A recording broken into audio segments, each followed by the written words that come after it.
Olá! Hoje a gente vai continuar nossa série então sobre Apocalipse. Estamos no versículo 14 do capítulo 3, a carta para a igreja em Laodiceia. Então vamos lá. Ao anjo da igreja em Laodiceia, escreve: Estas coisas diz o Amém, a testemunha fiel e verdadeira, o princípio da criação do Pai, do Criador. Conheço as tuas obras, que nem és frio nem quente, quem dera fosses frio ou quente. Assim, porque és morno e nem és quente nem frio, estou a ponto de vomitar-te da minha boca. 17. Pois dizes, estou rico e abastado e não preciso de coisa alguma, e nem sabes que tu és infeliz, sim, miserável, pobre, cego e nu. 18. Aconselho-te que de mim compres ouro refinado pelo fogo, para te enriqueceres, vestiduras brancas para te vestires, a fim de que não seja manifesta a vergonha da tua nudez. E colírio, para ungires os olhos a fim de que vejas. 19. Eu repreendo e disciplino a quantos amo. Sê, pois, zeloso e arrepende-te. 20. Eis que estou à porta e bato. Se alguém ouvir a minha voz e abrir a porta, entrarei em sua casa, serei com ele e ele comigo. Ao vencedor, dar-lhe-ei sentar-se comigo no meu trono, assim como também eu venci e me sentei com meu Pai no seu trono. Quem tem ouvidos, ouça o que o Espírito diz às igrejas.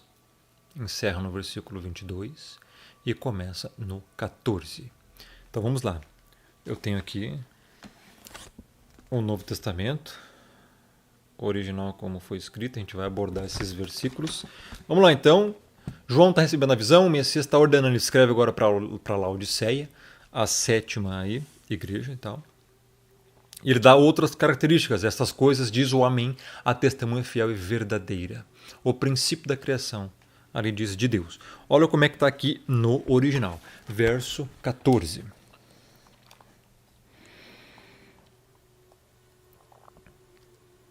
O anjo ali na igreja em Laodiceia, né, normal ali, eclesias, né, igreja, escreve: Estas coisas diz o Amém. Aquela palavra Amém ali está escrito em grego literalmente Amém. Amém. Essa palavra Amém é originária do hebraico Aman, que significa confiar. Né? E nesse sentido aqui, é depositar toda a confiança. Ele é aquele que você pode confiar. O Amém. Aí, pode confiar e deve confiar, inclusive, né? E aí, depois diz ali, mais características do Messias, ou seja, Homartus, ou seja, a testemunha fiel. Ou seja, Homartus opistos, ou seja, a fiel testemunha, ou testemunha fiel. Por quê? Porque ele foi fiel até a morte. O Messias, aqui está dando já as características. Todo o início das cartas diz características do Messias. Para Laodiceia, isso, olha, ele foi fiel, Laodiceia. A testemunha fiel, ele foi martirizado, né? Mataram ele. E ele foi fiel até o fim, até a morte. E ele é verdadeiro, a testemunha fiel é verdadeira. E aqui diz fiel e verdadeira. Ali no grego está alethinos. Ele é verdadeiro. Aí depois diz o princípio da criação do Criador. Aqui já tem, eu já vou lendo e te dando os significados. Veja como é que está aqui. Eu até fiz questão de marcar, né? Veja, então, como assim que a Bíblia está dizendo que o Messias é o princípio da criação do Criador? Bom, já abordamos essas explicações no vídeo anterior. Eu vou recomendar que você assista lá. O primeiro vídeo, inclusive, da série, que está aqui, ó, Apocalipse 1:1 e a Trindade. Aqui eu explico tudo sobre ele ser o primogênito dentre os mortos, o princípio da criação, o primeiro gerado, o unigênito, ou seja, o único gerado, todas as características que comprovam a diferença entre o Messias e o Pai. Assista esse vídeo específico e você vai entender. Está dentro do meu canal chamado Rômulo Ribeiro, dentro da playlist Apocalipse Explicado, o primeiro vídeo, Apocalipse 1.1. Veja, 1h e 17 minutos de duração, tá bom? Editadinho, certinho. Prontinho para você, ok? Você vai entender, então, o que significa o princípio da criação. Por que o Messias é chamado de o princípio da criação? Por que será? Ué, mas ele já não era autoexistente junto com o Pai? Trindade, esse negócio? Como é que agora diz aqui o princípio da criação? É só você assistir aquele vídeo lá, você vai entender. Beleza? Vamos lá. Então, verso 15. Conheço as tuas obras. O Messias sempre fala isso. E agora? Que nem és frio nem quente. Quem dera fosses frio ou quente. Assim porque és morno, não é nem quente nem frio. Vou vomitar, estou a ponto de vomitar da minha boca. Bom, essa área aqui de Laodiceia é situada ao sudeste da Filadélfia. Era conhecido como uma cidade industrial e comercial. Pois bem, o que tinha lá? Ao redor, próximo nem tanto, mas em torno de alguns quilômetros, né?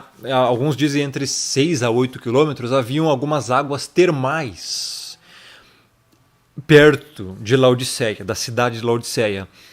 E eles fizeram tubulações para trazer essa água termal para a cidade, para ser usada em algumas coisas. Só que o que acontece? Acontece que essas águas lá, longe, eram quentes. Só que ao passar pela tubulação, até chegar nos vários quilômetros até a cidade de Laodiceia, essa água ficava um pouco morna. Ela não chegava a chegar fria, ela chegava morna, não esfriava totalmente. Então, a água que usavam lá não era nem quente e nem fria. Ela vinha morna. Aí lá faziam o que quisessem com a água. O Messias está dando a alusão de Laodiceia. Olha só a igreja de Laodiceia. Eu conheço as tuas obras. Está comparando aqui as obras agora com a temperatura da água que vinha. Que nem és frio, nem quente. A água não chegava lá, nem fria e nem quente. Quem dera fosses frio ou quente, se você tivesse uma posição Laodiceia. Se você fosse quente ou então fosse frio. Mas não, você está descaracterizada. Assim porque és morno, porque és morna, igreja de Laodiceia. E nem és quente nem frio, estou ao ponto de vomitar da minha boca. Por quê? Se você toma uma água quente, bem quente, aquecida, você toma um chá quente, você toma chimarrão, né? Você faz bebidas quentes para você. Faz bem. Se você toma uma água fria, geladinha, que está num filtro de barro, um filtro próprio, também vai fazer um certo bem, um certo alívio no calor, por exemplo. Agora, se você toma uma água morna, te dá ânsia de vômito. Aquilo não cai bem. Água morna, água coxa morna. Não é muito legal tomar uma água morna. E é isso que tá. Por isso ele se refere, estou ao ponto, porque você é morno, estou ao ponto de vomitar-te da minha boca. O Messias está dando todas as alusões para que eles realmente entendam o que está acontecendo lá, Odisseia. Então veja. Vamos ver aqui então. Porque eu vou ler depois o grego, eu vou ler agora primeiro o português.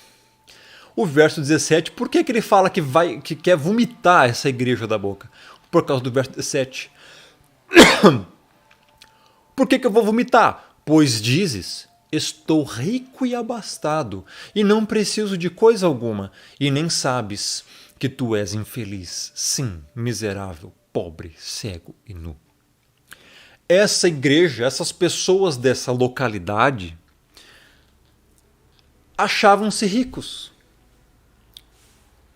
insensíveis. Uma igreja abastada, algo pomposo. Então não precisamos de nada. E falam, estou rico e abastado, não preciso de coisa alguma. Ignoram a dependência do credor. E aí o Criador, o Messias fala assim, nem sabes que tu és um infeliz. Naquela época, a Laodiceia, eles tinham tecnologia, conforto ali, naquela localidade. Então, eles, muito semelhantemente com hoje, eram parecidos. Ou esta geração é parecida com Laodiceia. Por quê? É uma geração que acha que não precisa do Criador, não precisa de coisa alguma, tá rico e abastado. E vem o Messias e fala assim, tu nem sabe que tu é infeliz, depressão. Sim, você é miserável, você, na verdade, você não tem nada. Não é que você não precisa, você não tem nada de verdade. Você é pobre, você não é rico, você é pobre. Cego e nu. Ou seja, você não está enxergando a realidade e você ainda está sem vestiduras puras e brancas. Aí agora eu vou para o grego, até o verso 17. Aqui.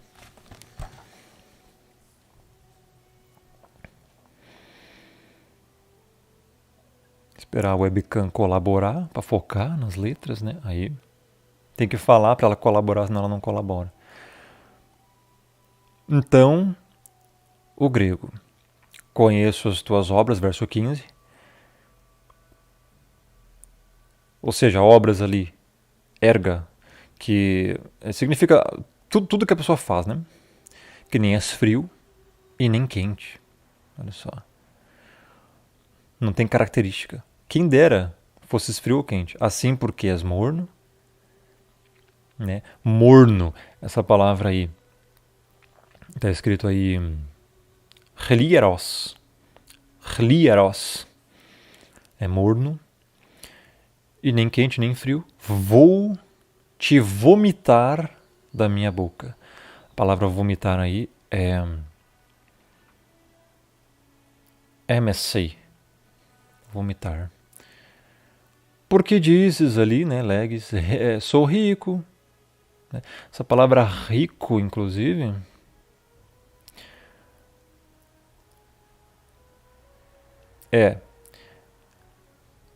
tá em maiúsculo ali. Olha que coisa interessante. A letra pi tá em maiúsculo, olha só, no original em grego. Ou seja, como se fosse rico assim de não precisar de ninguém. O rico, entendeu? Plusios. E enriqueci, olha só, enriqueci, abastado ali, enriqueci. E nenhuma necessidade tenho.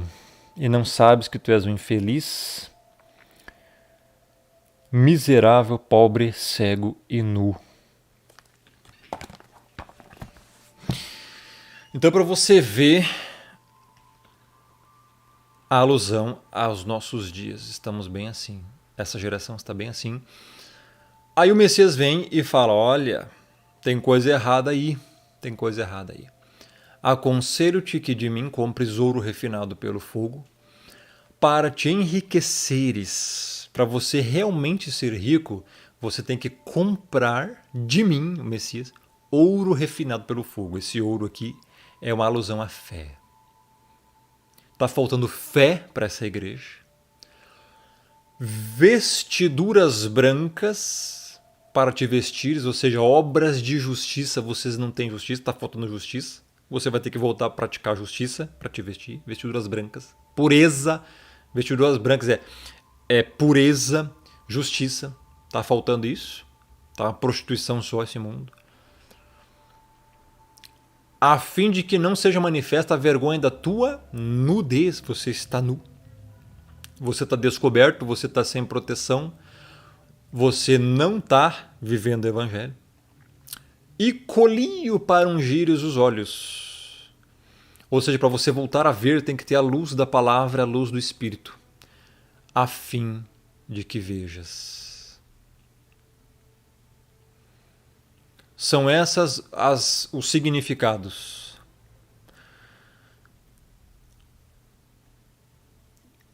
Vou mostrar o grego aqui para você. É o verso 18, assim. É bem isso mesmo. Então, o verso 18 ali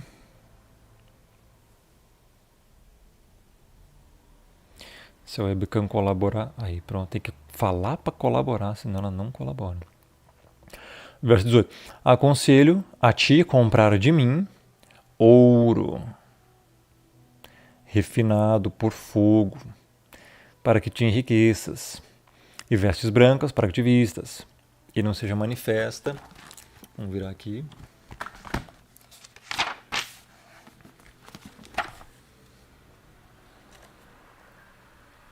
A vergonha da tua nudez, colhida para ungir os olhos, para que vejas. Interessante, né? É bem isso mesmo, não tem mistério aí. Os significados são esses. Agora, vamos pro...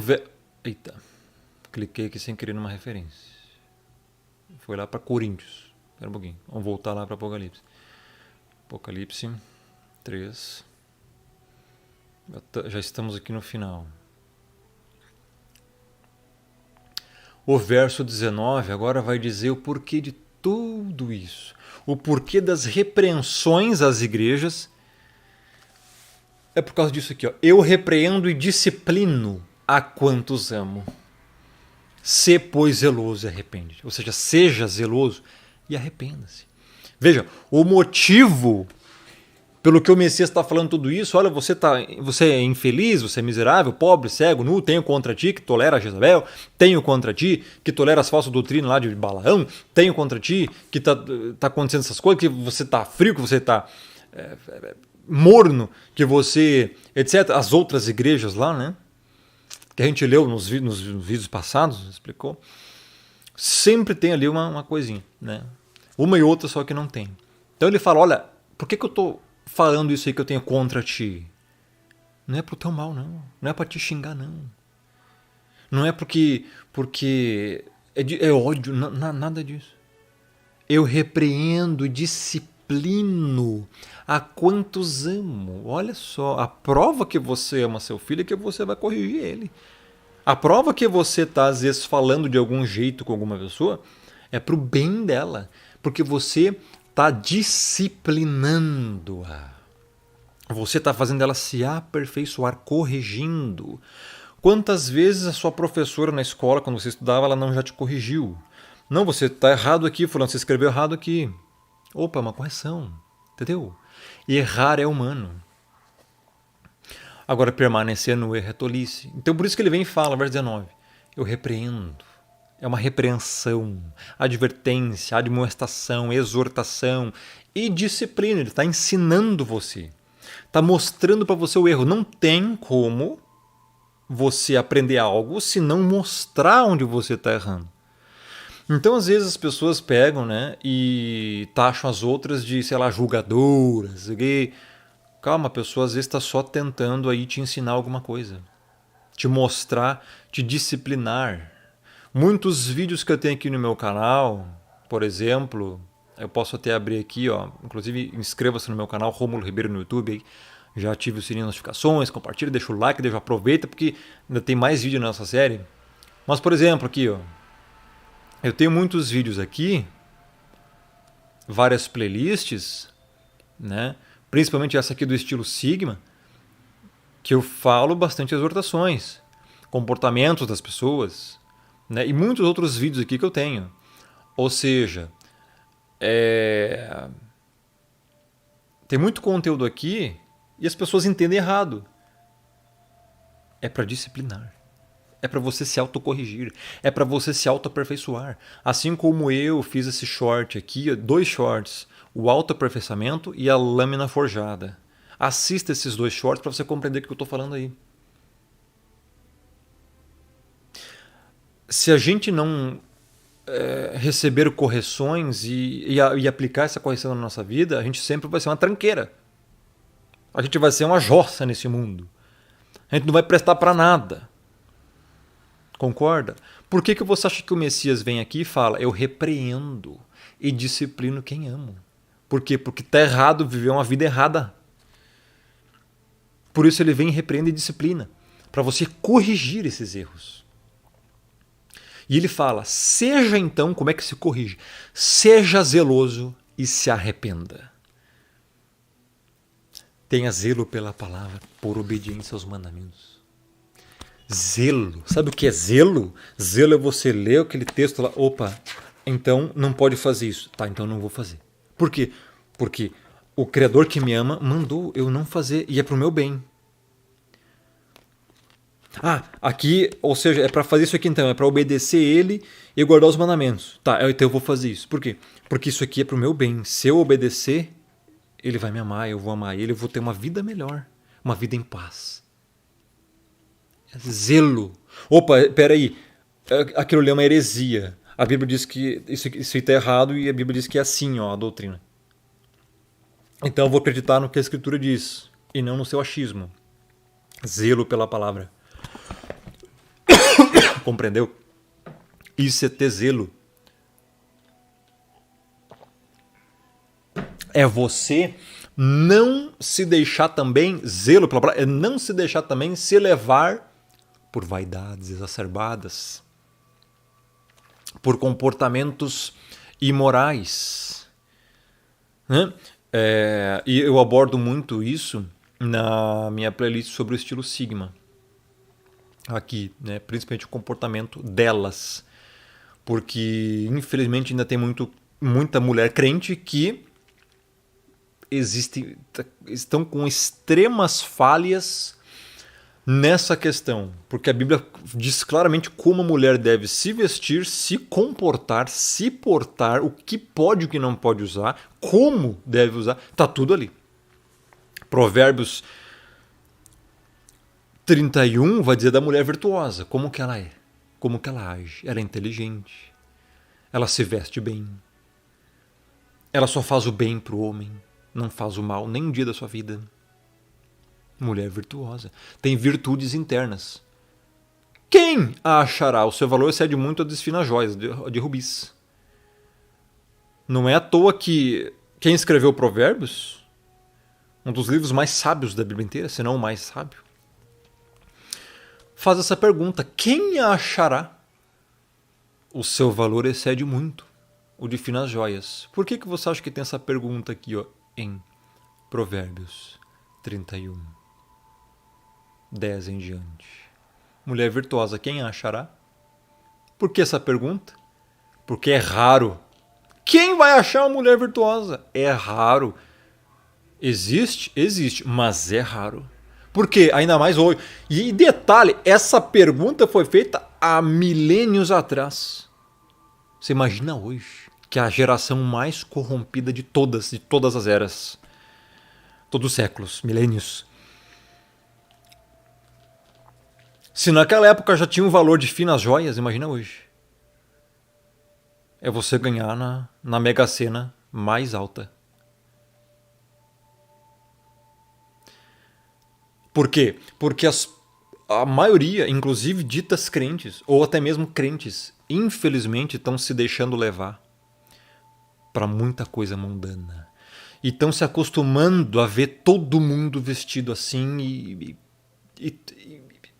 e com práticas pagãs de Jeremias 4,30, de outras coisas. E aí, lambança. Já não é mais tão virtuosa assim. Porque aí estão com a vontade de se parecer com o mundo. Por quê? Porque o pecado do mundo não está mais sensibilizando elas. Então elas estão achando normal a vaidade exacerbada das pessoas. Ah, mas se fulana usa, também posso usar. Mas se todo mundo usa, também. Olha que se isso é pensamento. Meu irmão, o que a Bíblia diz? Quais as características que a Escritura diz? O que a Bíblia está dizendo? Ela faz bem ao marido, não mal, todos os dias da sua vida. Sinceramente, você conhece hoje uma mulher que só faz o bem para o marido e não o mal todos os dias da sua vida?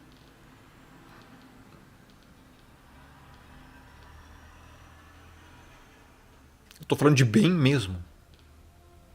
Se comportar de uma maneira totalmente bíblica. Porque o que você vê hoje por aí, meu irmão, não é a completude escriturística. Não se engane. Não é. As mulheres estão se baseando na modinha do momento, nas pessoas que estão por aí, e não na palavra. É triste. É triste o que está acontecendo. Bom, vamos voltar para Apocalipse, porque isso é apenas uma fagulha do que eu poderia falar sobre ser zeloso, que é o que ele está falando aqui. Ó.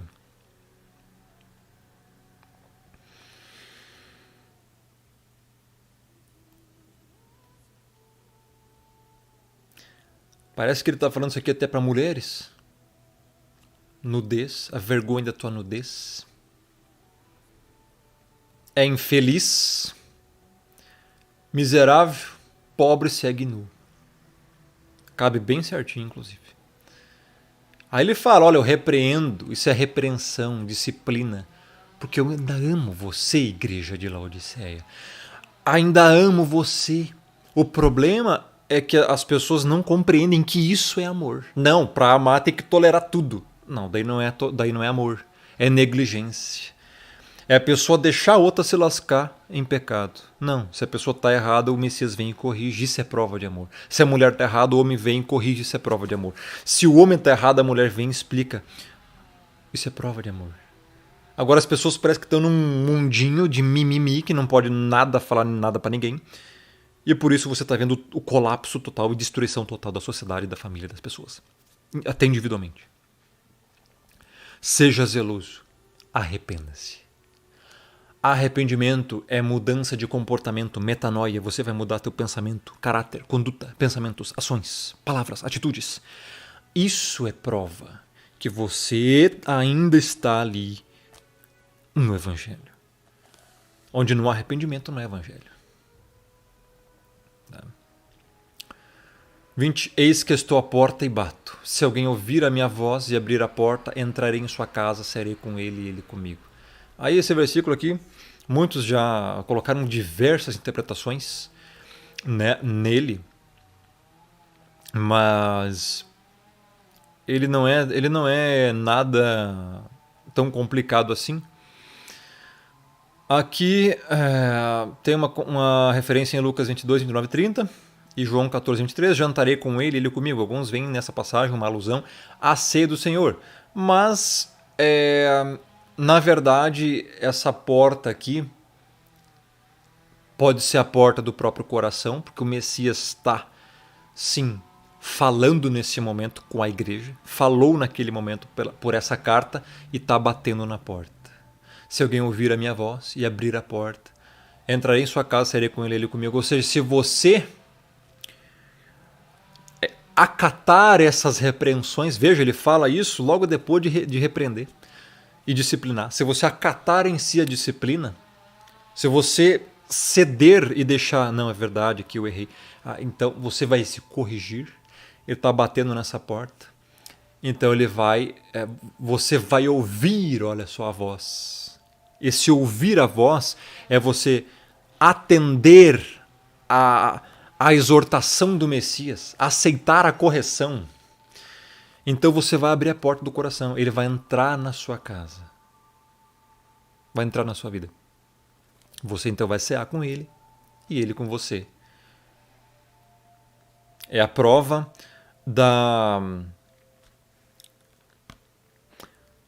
do amor de João lá que fala: aquele que tem meus mandamentos os guarda, isso aqui me ama, eu virei até ele, farei nele morada, eu e meu pai, etc. Ou seja, é nesse sentido. Né? Agora, o que você não pode entender equivocadamente é assim: se alguém ouvir a minha voz e abrir a porta, que depende de você deixar a verdade do Messias entrar. Não. Isso aqui é um evangelismo. Isso aqui é o chamado. Tem que ser feito assim. Tem que ser dito assim, escrito assim, para as pessoas entenderem. Não é que você é mais poderoso que o Messias e se você quiser não abrir, ele não vai vir na tua vida. Não é isso. Ele vem, ele arromba a tua vida. Você querendo ou não, se você for um eleito. Esse aqui é o chamado. Ele está dizendo, olha, ser zeloso, arrependa-se. O chamado universal, não. Arrependa-se e creia. Esse é o chamado universal. Creia no Evangelho e arrependa-se dos pecados. É o chamado universal. Você tem que pregar isso para todas as pessoas. Ele continua simplesmente. Se alguém que está ouvindo aí ouvir isso, se arrepender, vai ser salvo. É isso que significa. Não está dizendo que depende do ser humano. Não. Não, não, não. Ele só está dando a evidência do ser humano que vai abrir. Só isso. O verso 21, ao vencedor dali sentar-se comigo no meu trono, assim como também eu venci e me sentei com meu pai no seu trono. Aqui seu trono, ou seja, o trono do pai é o reinado inteiro, porque o Messias não está no mesmíssimo trono. O Messias, a Bíblia diz que está à destra do pai. Né? E ao vencedor, sempre tem ao vencedor, sentar-se, dar-lhe-ei, ou seja, ele vai conceder que o eleito, o eleito, o salvo glorificado, vai poder sentar com ele no trono, ou seja, no reinado dele. Né? Assim como também eu venci, ou seja, ele venceu a morte, venceu o mundo, foi glorificado e tudo mais, e me sentei com meu pai. Ou seja, a comparação. O Messias venceu, herdou o reino do pai.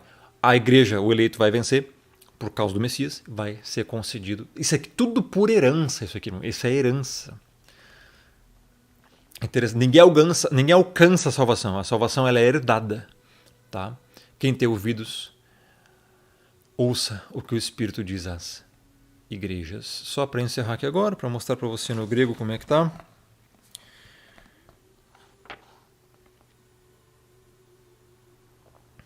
Aqui já, né?